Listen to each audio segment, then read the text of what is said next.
Okay.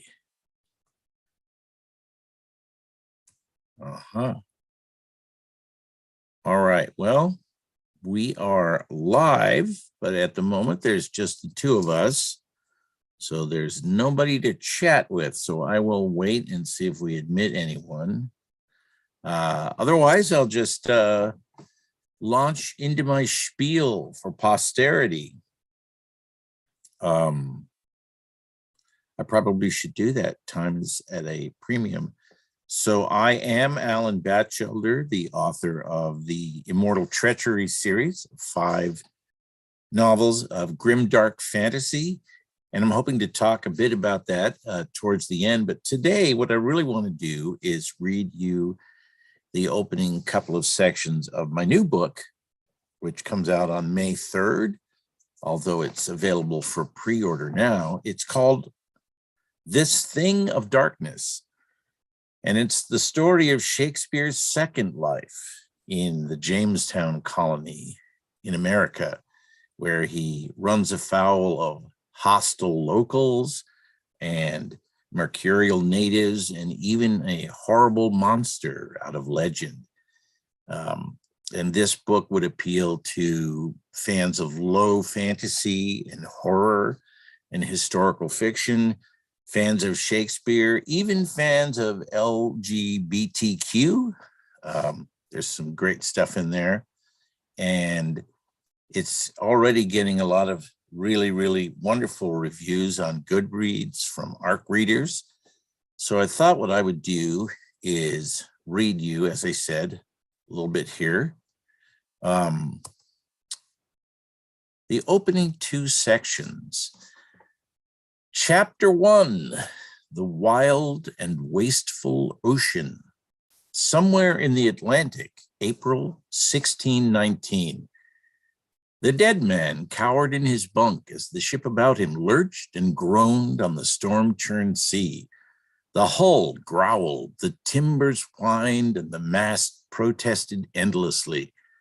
Between the blasts of thunder and the crashing of waves upon the deck above, the man could hear the shouts and cries of the crew and his fellow passengers. Wouldn't it be ironic if we all went down, he thought, and for me, of all people. Full fathom 5 indeed. Not that anyone would mourn his loss, since most who cared for him had already shared their grief back in England. Still, it would be sad to sink to the bottom of the Atlantic unnoticed, except by his bastard son struggling to sleep in his own bunk, and the other men on board who couldn't tell him from their favorite tapster for all the gold in America. Abruptly, the ship rolled to starboard, throwing the frightened passenger onto the rough planked floor of his cabin, where he lay panting like a terrified house cat until the vessel corrected itself and he tumbled back in the other direction. He locked eyes with his now awake son for an instant and saw his own terror reflected back at him, despite the darkness of the room. "All's well," the man exclaimed as he dragged himself back into his bunk. "Happens all the time." If only he could sleep. Not the eternal sleep threatened by this angry ocean, but simple sleep. Sleep that knits up the raveled sleeve of care and so forth. He'd have paid any amount to doze through this tempest and awaken on the other side in calmer seas with a bit of blue sky overhead. He knew he owed God a death. He just hoped it wasn't due yet. Still, as much as he feared for his life and that of his boy, he was even more concerned for the safety of his books. His body, after all, was merely a vessel, much like this ship. But his books were the children of his spirit. And there the metaphor fell apart like bread and wine. He would like to have gone into the hold to ensure that his cargo was secure and dry, but candles and lamps were undoubtedly out all over the boat, and with its violent jostling, the man didn't think such a journey likely to end in success. As if on cue, the ship listed dangerously to port. A dog belonging to one of the other passengers yelped in terror, and the frightened passenger ruminated on how fear was a great equalizer amongst animals. making a man no better than a rat, or alternatively making them comrades in arms in their battle against a common implacable foe. If only they could take arms against this sea of troubles and by opposing end them, or it. There came a blast of thunder so loud that he nearly soiled himself. It would be a wonder if the masts hadn't been shattered to kindling. He'd had many a long night over his 50-some years, but he promised the gods above and below he would never take his or their names in vain again, if only they'd see him safely to shore this one last time. Fretting and sweating in his bunk, he finally fell asleep. He was awakened some time later by a sharp noise at the door. With a glance, he confirmed the sound had likewise roused his son, and that someone had forced his way into their presence amidst a veritable cloud of Rhenish vapors. "Do as I say, and no one gets hurt," the shadow commanded. Will frowned in disappointment. "That's the best you can do? Shut up and toss your purse my way, along with anything else of value." "You are drunk, sir. How do you expect to escape justice on this wee boat with nowhere to hide?" the dead man demanded incredulously. "That's my concern. Now, I won't ask again. Your valuables now." Once more, the dead man glanced over at his son, who huddled quietly in his bunk. With a long, suffering sigh that projected a confidence he did not feel, he pulled his pistol from beneath his blanket and fired at the intruder, who flew backwards into the wall and immediately collapsed. Frightened by the blast, the boy leapt to his feet. "Don't trouble yourself, lad. I'm just ridding the ship of its rats. One of them, anyway." Anon, there came a stern knocking at the door. "That's the captain and his men, I expect," he said to his son, who had returned to his previous position. In the next motion, he crossed the door and pulled it open. In the corridor, the first officer and several of the crew stood ready with weapons. "We heard gunfire," the first officer deadpanned. Chapter 2. So quick, bright things come to confusion. Virginia's Jamestown colony, April 1619. There is something enormously gratifying about splitting firewood, about using an axe with such violence and precision, about exercising one's muscles in the out of doors, providing one's family with the fuel necessary to cook its food and keep it warm. All in all, it was one of Jameson's favorite tasks, and this evening was no different. To his left, his eldest picked up and stacked the newly split logs under the eaves of the family house, that they might age and dry until needed. Well off to Jameson's right, his two daughters frolicked amongst the wildflowers, far enough away to stay clear of the axe or any of the splinters its work might send flying, but near enough that Jameson might reach them should the need arise. He paused in his labors to wipe the sweat from his brow with the back of his left arm. "Are we done, Papa?" his son asked hopefully. Jameson smiled. Terence reminded him of himself as a boy, always looking for a chore to be done as quickly as possible. "I'll cut a few more yet," he responded. He still had some minutes before sunset, and he wanted to accomplish as much as possible before that non-negotiable deadline. Terence sighed just loudly enough for his father to hear, but said nothing. He too was aware that sundown would bring an end to this task and the welcome advent of dinner time, card games, and stories. Some of those stories, no doubt, would be about what happened to those who dared to stay out after dark. For it was well known that although the Powhatans were not the most aggressive of the local natives, nor yet the most agreeable, there were others who might think nothing of capturing or killing a settler's child. These stories terrified his sisters, but Terence loved them. He wasn't afraid of the natives, at least not while he was indoors and his father's musket stood ready for firing. Long, long seconds later, Terence heard his father lay the axe against the stump he used for splitting. He turned to see him take in the lowering sun. "It's about that time," he said regretfully. Lord, how the man loved to work. "Girls," he called, "let us go inside. Terence, be a good lad and bring the axe, will you?" Without waiting for a response, Jameson looked over at the cottage and began to walk towards it. His daughters, Meredith and Alice, were quick to obey their father's commands, but Terence was a bit slower in complying. He wasn't to use the axe just yet, but with his father's back turned, he could not resist an errant swing or two. Just let one of the natives try him now. He'd chop him to kindling. "Terence," his father barked from the cottage door. Of course, the man heard and saw everything. It was a blessing, his mother said, for the family, but certainly a curse for young Terence. He lowered his eyes sheepishly, slumped his shoulders, and carried the axe as he'd been taught. A lecture was coming, he knew, and a stern one at that. Inside, the children's mother was laboring over the stew pot when she suddenly cried out in pain. Jameson, who'd just begun the process of barring the door, rushed to her side to determine the cause of her distress. The ladle, it seemed, had been too close to the flame, so that when she picked it up, she seared her fingers and the palm of her hand, but good. Her husband poured cool water upon the burn and carefully wrapped the hand in linen. "Wash up now," Terence's mother told him and his sisters, who stood by gawking. "It's just a burn, happens all the time." Salted pork.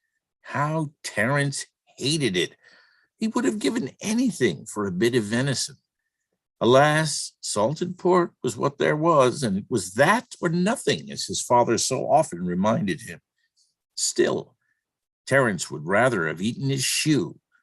He glanced across the table and saw his father glaring at him. Did the man ever do anything else? Hoping to appease him, Terence shoved a goodly bite of meat into his mouth and chewed, careful to keep any sign of disgust from his face. "I was thinking," said Jameson to no one in particular, "of building a smokehouse to give our meat a bit more flavor and make the fish and fowl last longer. I'll be needing some help, of course." He let that last trail off, but his son knew exactly who the help was meant to be and couldn't have been any happier. "I can do it," he volunteered, a little too lustily. His sisters giggled, and his mother fought back a chuckle herself, even as she winced at the lingering pain in her hand. "Just you finish your supper first," she scolded gently. That task accomplished and everything tidied up, the family gathered near the hearth to enjoy a few songs and fables by the fire. Only Jameson could not locate his pipe for his customary postprandial smoke. He checked and rechecked his pockets. He searched the table. He scanned the hearth.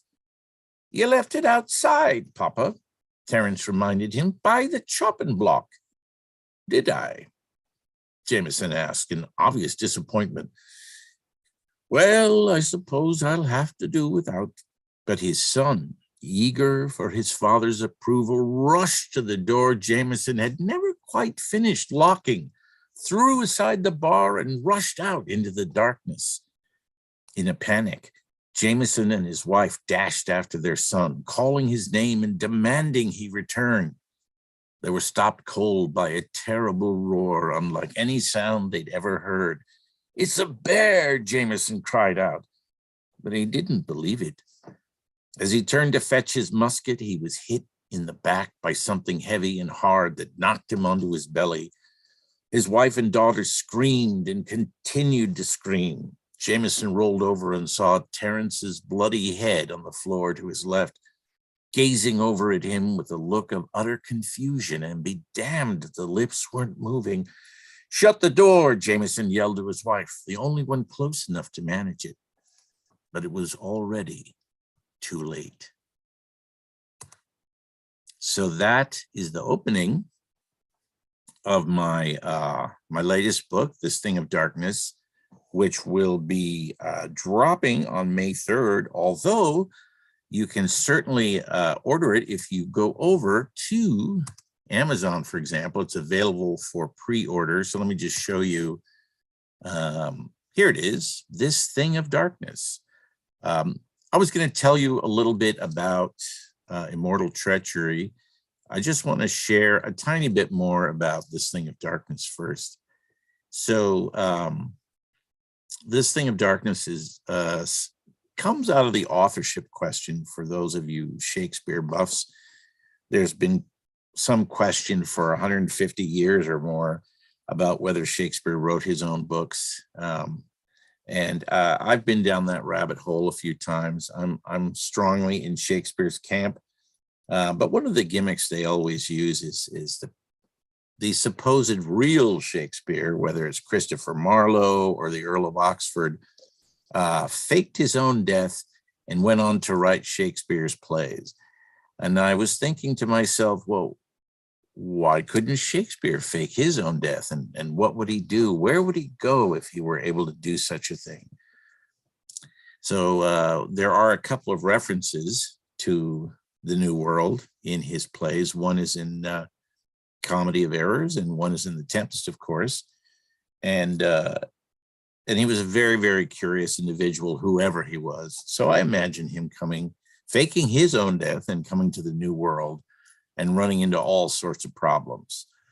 And I'm very much looking to see how this book is received by the general public. As I said, it's gotten a lot of great reviews, several great reviews anyway, on Goodreads.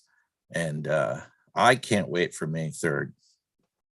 Now, before I go, I just wanted to tell you a little bit about my first series, Immortal Treachery. It's a 5-book series, and it starts with Steel, Blood, and Fire here on the left of your screen. As you can see, it's got 119 reviews. And it's a work of grimdark fantasy. The character is largely inspired by many of the ones I loved growing up. So Conan the Barbarian, but even the Man with No Name in the Clint Eastwood movies, and Bruce Lee in a lot of his films. He's just a mercurial and gifted warrior of whom legends are told. He's also notorious. He's a real arrogant bastard. He's ruthless. And there are fantastic tall tales about him. He's never been injured in battle, and he's single-handedly brought down empires. Most people have never met him. And then when they do, they're in awe of him and frightened, of course. But he has no real long-term memory. He's a person discovering, constantly trying to discover who he is and why he is. And we meet him in the beginning of the first book at his very lowest point. It's one of those, I don't want to give too much away, but it's one of those predicaments where you say, oh man, how in the world, where is this going to go from here? How could he possibly come back from this? And he gets manipulated into representing a queen's kingdom in a struggle against an insane wizard. And I try to subvert a lot of tropes along the way and have a lot of fun with it. There are tons of Easter eggs in the story, and even again, quite a bit of Shakespeare, but it's more subtle than in my current book. Just little asides and quotes and things. And so that's been great fun. But after 5 books, and I'd gone the full circle and achieved everything I wanted to, it was time to move on to new ideas. So I'm going to stop sharing this. I see, let me just check here. I don't believe there are any questions. Hang on. I'm jumping back over here to see. There are 4 people. Oh, I do have some comments and questions. Yes, yes, Terrence does come to a sad ending early on. But there's another boy in the story, an arguably more important boy, the one that is Shakespeare's son. And interestingly, Shakespeare may have had an affair with an African English prostitute back in the day. And some people think she's the Dark Lady of the Sonnets. Anyway, her name was Lucy, or Luce.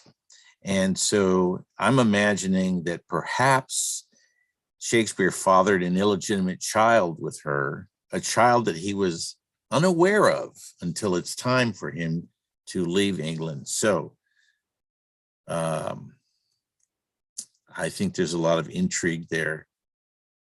I am going to see here if there are any other questions. I certainly don't want to hog all of my tech person's time because she's working super hard for QuaranCon. And I have a new book that I'm working on. You know what? Authors always have another book they're working on. So after my Shakespeare book drops on May 3rd, I'm working on a steampunk about a man who wakes up one morning to discover he's been transformed into a goat.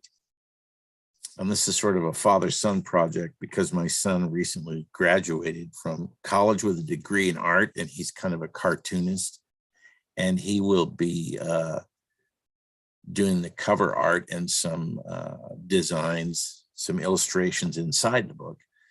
And after that, I've got a horror novel in mind, unless, you know, this thing of darkness really takes off and there's a demand for a series. I certainly have ideas for more that I could be writing about, that I could be doing. And I got a lot of help in writing this thing of darkness in terms of just organizing my thoughts from Austin Titchener, who is one of the main characters over at the Reduced Shakespeare Company. And he has a podcast and he writes articles for the Folger. And he really got me motivated when my spirits were flagging. His excitement and enthusiasm were just infectious. And he has fantastic instincts, you know, as sort of a content editor about the ways in which the story can go. And we were just simpaticos so much of the time. A few times I intentionally deviated from his suggestions just to be annoying. But it was a really great collaboration. And hopefully I'll get to work with him again someday. So any last questions before I run away and allow my tech person to have a coffee break? Or I guess over in Boston, it would be a dinner break, maybe.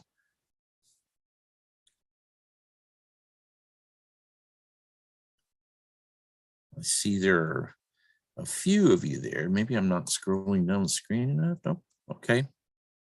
Well, thank you. I loved it. So stay tuned for the next thing. If you're interested, I really love QuaranCon, so I appreciate your support. And I am going to turn it over to my tech person. Thank you all for coming in and watching.